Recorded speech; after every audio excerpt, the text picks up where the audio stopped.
Kí Ọlọ́run ọba kó ṣe kíni kó gbà wá lọ́wọ́ Bilisi. Jẹ́ n kọ́kọ́ sọ kíní kan fún ẹ. K'Ọlọ́run má ṣe wá nínú èèyàn tó máa wà nínú ìṣẹ́ máa pẹ̀tàn ọ̀la. Lórí àwọn tó gba award from Austria, àwọn fabric merchants, àwọn tó ń ṣiṣẹ́ tí ń ṣe pé ìnáwó ṣẹ́ lójoojúmọ́, tó wọn kì í ṣe content creator. You yourself, you saw them, ìwọ náà fún ara ẹ wò fọ́, because you realize that you have lost a lot. I mean, when you see other people's stories or other people's winning, you will be like, wàá rántí ibi tó ti ń bọ̀.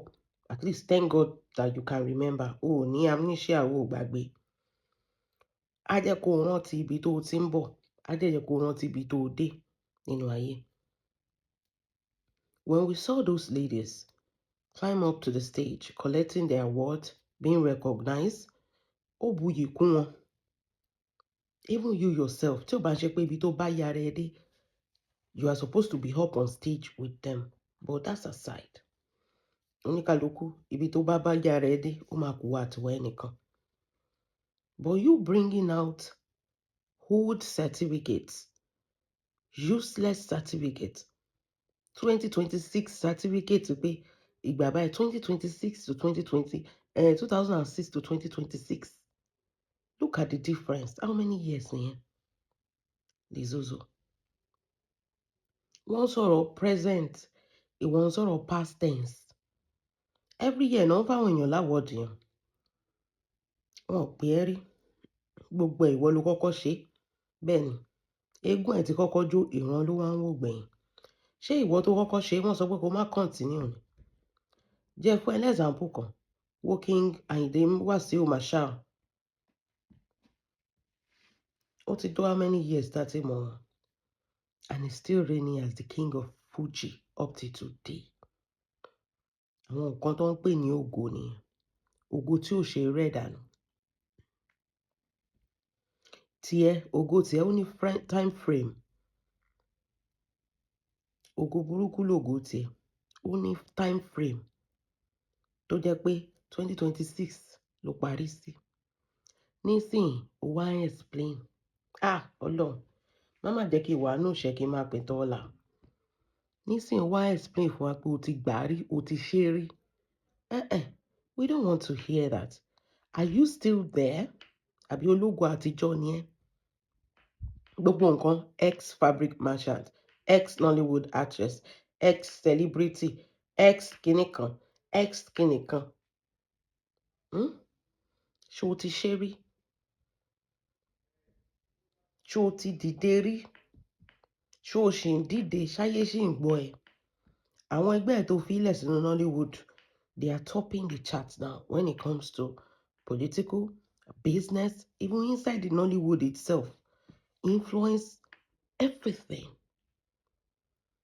Sit down and go back to the memory lane pé báwo láyé ẹ wá di ayé téèyàn tó wá ń explain? How did you get here? You don't do the talking. Nǹkan tó bá ti jẹ́ pé ìwọ ló fẹ́ wá explain achievement ẹ, ayé ẹ ti bàjẹ́ nìyẹn. Àwọn èèyàn ló yẹ kó máa gbé wá pé èèyàn lágbájá. Mọ time difference tó wà láàrin or years difference tó wà láàrin 2026 àti 2006. Kò yé ẹ tó. When other people are shaking it, they are making it. They are still making it and they will continue to make it. You are still referring to the past. In fact, ó yẹ kó ta sọ́sán to the point that ìwọ kọ́kọ́ ló yẹ kó wá sọ story. Àwọn èèyàn ló yẹ kó wá sọ story ẹ pé ṣe bẹ́ẹ̀ rí rè, ìwọ ló ń kó jáde. Ó ní àwọn kan ti fọ́. Ológo àtijọ́. Ológo 2000. Ológo àwọn bàmí 2000. Look at you today. See how far tó ti ṣorí ibú nínú ayé. Kò sí anybody tó kúkú ṣẹ́, ìwọ fúnra rẹ ló fọwọ́ ara ẹ ṣe rẹ̀. How far bó ṣe rí nínú ayé. Wo àwọn colleagues ẹ. Wo bí tán wà. Sórí ọ̀rọ̀ Bíọ́dún Òkèowó tó mú sẹ́nu, I'm going to tell you some things now. And know this and know this and know peace. In as much as àwọn wèrè tẹ́jọ́ ń kóra yín kiri, àwọn Mesoro and co, they can advertise for people. So nothing is wrong with anybody advertising with anybody.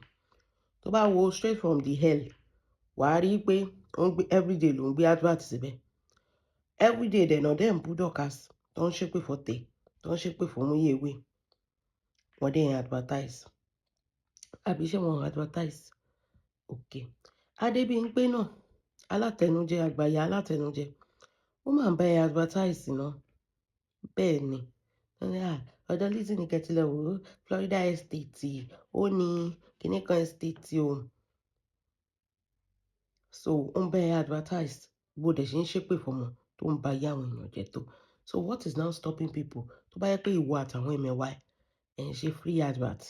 So any other person is not supposed to advertise. In as much as you don't want anybody to advertise, àwọn tó wà ní sáwàwú ẹ̀ náà, they have to stop. Ẹ má lọ sọ́dọ̀ Esabod kẹ́ lọ ra kinní kan. Kọ́ má lọ sọ́dọ̀ straight from the hell náà láti lọ ra anything. Tit for tat ni. Èèyàn kan ò jẹ èèyàn kan lọ lórí social media. Bẹ́ẹ̀ ni. In as much táwọn bá ti ní crew wọn tó ti ń gbé mọ́ra, everybody to have their own crew náà. Bílẹ̀ ayé ṣe rí nìyẹn. O lè jókòó sójú kan kó máa control pé ìwọ, who do you use to think you are? Who do you use to think you are? To rò pé okay, it's you that will determine who goes where on this social media. Tí gbogbo wa jọ mọ̀. Tí ń ṣe pé bàbá anybody ló ń ra data for anybody. Àbí bàbá ẹ̀ ló ń kówó séyàn lápò. You fọwọ́ di láti mú. Kẹ̀dẹ̀jọ́ máa pín orí ibú ṣe yẹn. Fi any other person lẹ̀. Mo tún fẹ́ béèrè kíní kan lọ́wọ́ ẹ pé, àǹtí, ẹ jọ̀ọ́ ṣé ti dórí YouTube lẹ́nu? Ṣé ti wo fíìmù Bíọ́dún Òkèowó? Ó máa ti fẹ́ reach 1 million.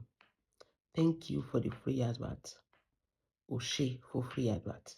Bàbá ti tó wá ṣe return of Arinzo náà. Tó bá wá ṣe free advert náà bẹ́ẹ̀. Bẹ́ẹ̀ ni. At least you are useful for something. Tó bá tiẹ̀ wúlò fún rẹ, tó wúlò fún ìjọba, wàá ṣáà wúlò láti máa fi ẹ ṣe advert fíìmù. O gbọ́dọ̀ dúró, olórí ọmọ àlè ni ẹ tó bá dúró. Kò dẹ̀ ní yẹ gbogbo èèyàn tó bá sọ pé kó má ṣépè lọ. Kò ní yẹ gbogbo èèyàn tó bá sọ pé kó má wo fíìmù Arinzo yẹn, bá wa promote ẹ̀ dáadáa. Ṣé o ti gbọ́? Bá wa promote ẹ̀ dáadáa torí nǹkan ẹyọ kan tó wálé ayé wa ṣe nìyẹn.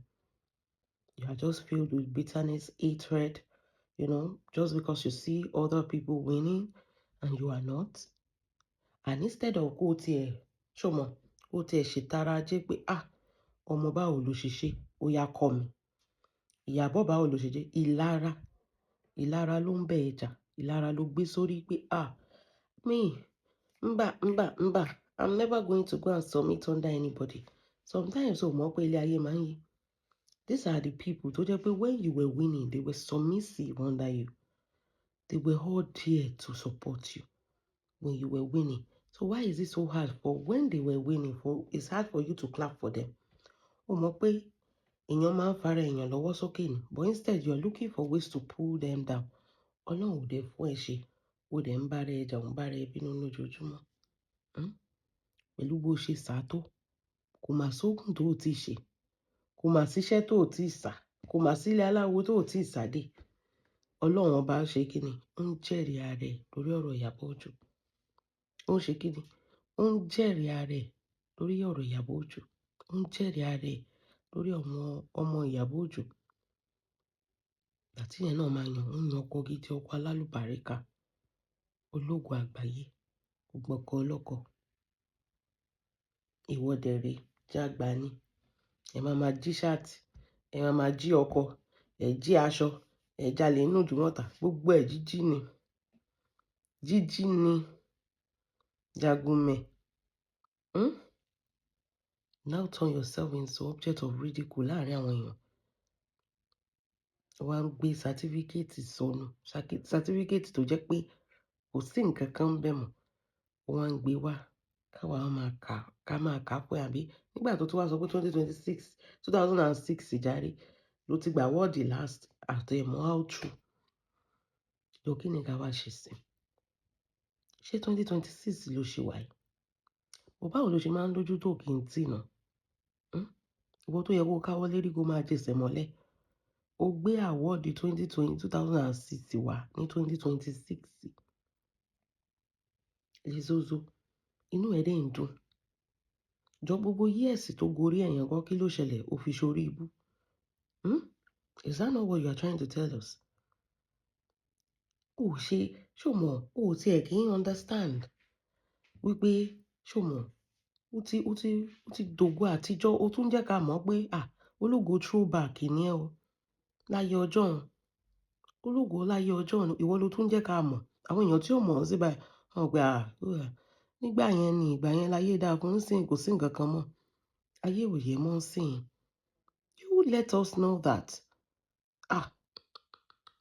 I feel sorry for you mo tẹ̀ wá ń wo chat kan ṣe mọ̀ pé ìwọ àti bọ̀dá láti ibi tẹ́ bá dẹ̀ bára yín dé àwọn èèyàn ló fẹ́ parẹ́ ẹ̀ wá àwọn èèyàn tó fẹ́ kú sọ́run láti ní kó kú sí wọ́n ní tó bá kú tán pẹ̀lú bí hílàhílo pìtìpìtì tó kó lérè ẹ láyà ẹ̀ wọ́n ní láti máa padà lọ fẹ́ Fọlá and this is one thing you will not want to happen you don't want it to happen lè stop ẹ̀ láti ṣe kíni láti is calculative ní kó fi ọwọ́ rẹ kó fi parẹ́ ẹ̀ òun máa kó gbogbo nǹkan tó kù òun máa padà sọ́dọ̀ àwọn ọmọ òun máa apologize ó ti tán gbogbo ilé ètò I'm fighting for my life ó sọ fún ẹ ó bẹ̀rẹ̀ pé kó fight fún láti tó ti fẹ́ lákọ̀ọ́kọ́ tó ti fẹ́ lẹ́ẹ̀kejì tó ti fẹ́ lẹ́ẹ̀kẹta ni ìwọ wá dé tó wá gbé sórí pé ó wá ń ṣe bíi pé kínní mileage ti gorí láti ó wá ń ṣe bíi pé tuntun ni ọ̀chàrà tuntun ó ṣe ẹ̀já nylon lára ẹ̀ láti tó ti ilé obìnrin ẹlẹ́ẹ̀kẹta ìyàwó ẹlẹ́ẹ̀kẹta ló ti lọ jagbà nothing good for nothing ó sọ pé ó yọ estate kí ló yọ fún láti fún ààrẹ ṣebí ẹnu etí náà la fi ń gbọ́ gbogbo ẹ̀ trilonia etí la fi gbọ́ Àbújá etí la fi gbọ́ dé ní ìbáyìí títí pa ni kálọ̀tì etí la fi gbọ́ gbogbo nǹkan etí la fi ń gbọ́ no proof no evidence èmi nìkan mo kọ́kọ́ ṣe kinní kan ó yá gbé certificate ẹ̀ jáde irọ́ ni ẹ̀rù ń bà doctorate ìwọ ló kọ́kọ́ gbà one of your doctorate wà kọ́ máa yírọ́ mọ́lẹ̀ bíi pé àwa gan ò sínú láìfò ìka mọ̀ ń pa pẹpẹ irọ́ tó bá parẹ́ ẹ sí láti lọ́rùn láti máa kó gbogbo wíìlì ẹ̀ ṣé mo gbọ́ tí kò ti sọ pé gbogbo wíìlì orúkọ ọkọ ẹ ló wà so nǹkan tí yẹn ń dúró dè nìyẹn pé kò tètè kú torí ẹ̀ ń sọ pé wọ́n nígbà tó lọ jalè inú ìdúmọ̀tà pé wọ́n ṣe kí ni wọ́n pe bọ̀dá láti ò gbé fóònù pé ẹjọ́ ẹ bá mi fi ó ti ń wò pé kán sọ sáyà sí wèrè lọ́rùn kò kún máa lọ wà lẹ́ẹ̀pọ̀ tó bá yẹ pé o ti gbàbẹ̀ sọ́dá tó ti yí kọ́ọ́lì nígbà yẹn náà bọ̀dá láti ò bá máa jayé kiri ń sìn that is one thing you don't understand your life should be your number one priority